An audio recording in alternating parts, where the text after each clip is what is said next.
Sometimes the most brilliant ideas are hiding in the last place you'd ever think to look. Today, we're going to uncover a surprisingly deep lesson in physics and, believe it or not, engineering, and it's all disguised as a simple fairy tale in a kid's textbook. Let's dive in. All right, so our story kicks off with a lamb, a wolf, and a really, really smart grandma.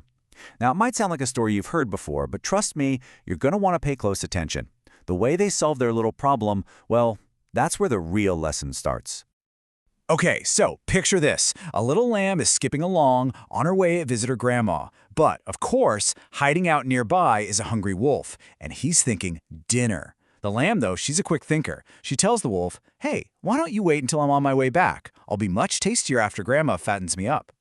So the lamb gets to her grandmother's and explains what's going on. And Grandma? She doesn't panic at all. She comes up with this brilliant idea. She grabs a dolak, one of those big, round, barrel-shaped drums, and tells the lamb to hop inside. This right here is the key to the whole thing. So, with just a little push, the drum starts rolling down the hill. It picks up speed, rumbling and tumbling right past the wolf, who's just completely baffled. He has no idea what's going on.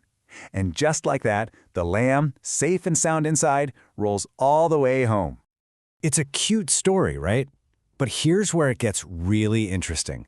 The real genius is how this textbook takes that story and pivots to something way, way deeper. What if this isn't just about a clever escape? What if the whole point of the story was the rolling drum itself? So how exactly does the textbook make that jump from a rolling drum to a physics lesson? Well, it doesn't throw a bunch of complicated formulas at you. Nope, it starts with the most basic thing you can do. Just looking at shapes and sorting them. Because hey, before you can understand how the drum moved, you gotta understand what it is, right? This is a classic teaching trick, actually. It's called foundational learning. Think about it. You don't learn to write an essay before you learn the alphabet. You don't jump into advanced physics before you understand the basics. Here, the idea is to just get kids to look around their world and notice the different shapes. And it all kicks off with one super simple question. The book just asks kids to look at stuff and decide, is it long or is it round? That's it. A pencil box? That's long. A ball? Round. This simple choice gets them to really look at their surroundings and start putting things into categories. And here's what's so clever about it. The book turns it into a game with this little chant. It's not about memorizing a rule, it's an invitation to play. It basically tells kids, hey, turn your room into a science lab and go find some shapes. Okay. So once kids have a handle on identifying shapes, the lesson takes the next logical step.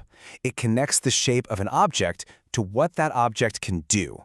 In other words, how does it move? And this is where it all comes together. Round things, like you guessed it, the drum from our story, they tend to roll.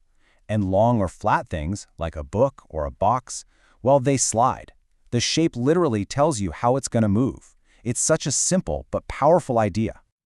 But hold on, because this is where the lesson gets even smarter. Just when you think you've got the rule down. Round things roll, flat things slide. The book throws a curveball. It introduces a little bit of complexity. I mean, the real world isn't always so black and white, right?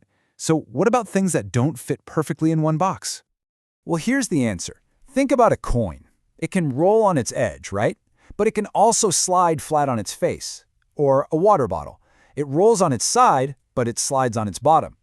This is such a crucial lesson that some objects can do both. It pushes kids to look even closer. Okay, so let's recap. The kids have learned to spot different shapes, and they understand how those shapes affect movement. So what's the final piece of the puzzle?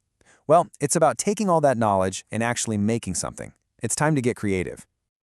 You can really see the genius of the lesson's design here. It's a simple three-step path. First, you observe. Then, you understand. And finally, you create. This whole process takes a kid from just pointing at a shape to actually doing some hands-on engineering. And this is the magic moment. That little light bulb going off over their head. It's that aha instant when the ideas of rolling and sliding stop being just words in a book and become actual tools. Tools they can use to build and play and really interact with the world. The textbook doesn't just leave them hanging with the theory either. It throws out these awesome direct challenges. It's like, hey, can you build the tallest tower you can? And of course, the kids realize pretty quickly that they'll need things that stack and slide, not things that roll. It's literally applied physics, but for 6-year-olds. How cool is that? So you might be thinking, why are we spending all this time on a simple lesson about rolling and sliding? What's the big deal? Well, the big deal is that these ideas, they're not just for kids' games. They are the absolute foundation for how we understand and literally build the world around us. I mean, just think about it for a second. Every complicated machine, every skyscraper that scrapes the clouds, every car, train, and plane, they all work because of these exact same basic principles. If you can understand this, you're taking the very first step to understanding how our entire modern world is built. Let's put it into perspective. The wheel, one of the greatest inventions of all time, that's just humanity figuring out the power of rolling. Skyscrapers? That's just stacking stable, sliding shapes on a massive scale. This isn't just some cute lesson for kids. This is page 1, chapter 1, of the story of engineering, design, and physics. So here's a little something to think about. The next time you see a ball roll across the floor or you slide a book across the table, just remember, you're watching a fundamental law of the universe in action. A law so simple a kid can learn it from a fairy tale, but so powerful it can build entire civilizations. It makes you wonder, doesn't it? What other simple rules learned long ago are still quietly running your world today?